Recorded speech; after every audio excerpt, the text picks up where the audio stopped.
Okay, so the European Union is launching something that's poised to completely reshape how we handle our identity online. I'm talking about the new European Digital Identity Wallet. In this explainer, which is based on the work of Professor Vihart Kiskinov, we're going to break down exactly what this thing is, how it's supposed to work, and most importantly, what it means for all of us. So here's our game plan. First, we'll look at this whole new approach to digital identity. Then we'll peek inside the wallet itself to see what it can do. After that, we'll get into the real power move, something called attributes. And to wrap it all up, we'll see how the law and data security fit into the picture. Let's get started. All right, Section 1, a new digital identity.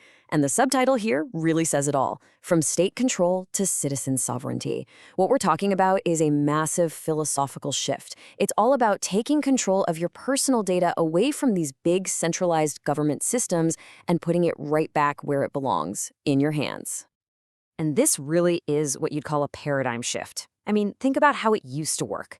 For years, digital ID in Europe was just this messy patchwork, right? You had all these different national systems, each one controlled by its own government. But this new regulation, it just throws that old model out the window. Now, we're talking about a unified, EU-wide ecosystem where you, the citizen, are right in the middle of it all, holding the keys to your own digital identity. So what is the European Digital Identity Wallet, or EDIW officially? Well, the legal definition is really important because it calls it a tool, and that's a key word. This isn't just a digital version of your ID card. It's much more.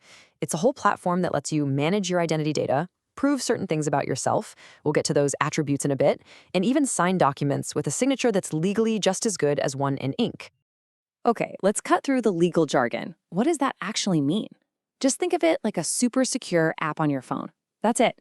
It's your digital wallet, it holds your identity, and here's the kicker. You, and only you, get to decide what information gets shared, when it gets shared, and who gets to see it. The whole thing is built from the ground up on two big ideas: security and your control. Okay, on to our second section, inside your digital wallet. Now we're going to get into the nuts and bolts, what this thing can actually do, how much control you really have, and what kind of legal power it holds in the real world. So what's this wallet's superpower? Well, it's not just one thing. Of course, it lets you manage your basic identity data, but it's so much more than that. You can create pseudonyms to browse online more privately. You can create electronic signatures that are legally rock solid. We're talking just as valid as your handwritten signature. And you can even keep a secure log of every single interaction. It's basically a Swiss Army knife for your digital life. Now, this right here is the absolute core of the whole system. The law uses this very specific phrase: you must have exclusive control.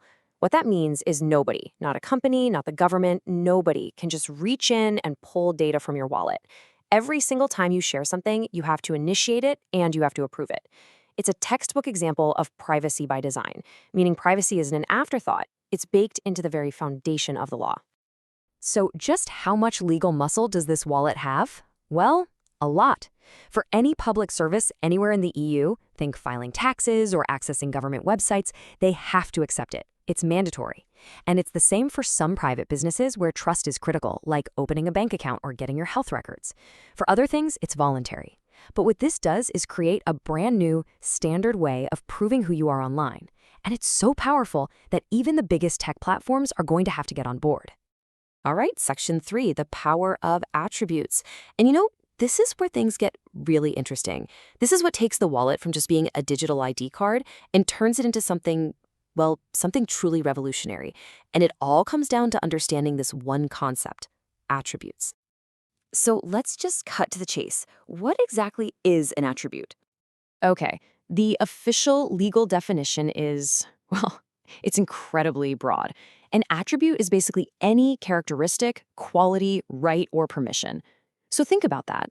It's not just about who you are, it's about what you're qualified to do, what things you own, and what permissions you've been granted. It covers a huge amount of ground. There's a really simple way to picture this.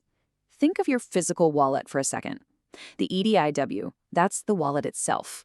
The leather, the folds, the thing that holds everything. The attributes are all the different cards you stick inside it. Your driver's license, your university degree, a professional certification. Each one of those is an attribute. They're the individual provable facts about you. And to make it even more concrete, here are a few examples. An attribute could be something as simple as your age, to prove you're over 18. Or it could be a professional qualification, like a doctor's medical license. It could be your university diploma, your driving license, your citizenship, or even something like your official status as a company director. Each one is a distinct, verifiable fact about you, all kept safe inside your wallet.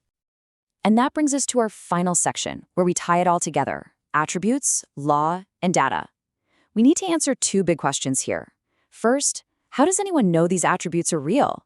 And second, how does the system protect your privacy when you actually use them?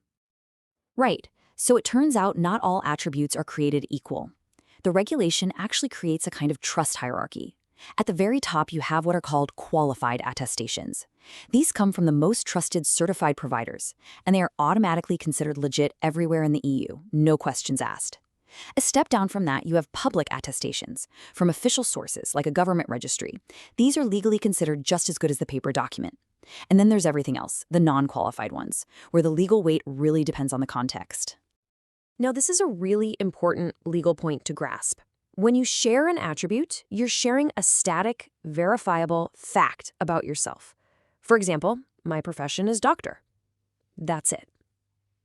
This is completely different from the idea of profiling under GDPR. Profiling is a dynamic process where a company, say, analyzes all your data to predict your behavior or what you're going to buy next. The wallet is designed to share facts, not to help companies make guesses about you.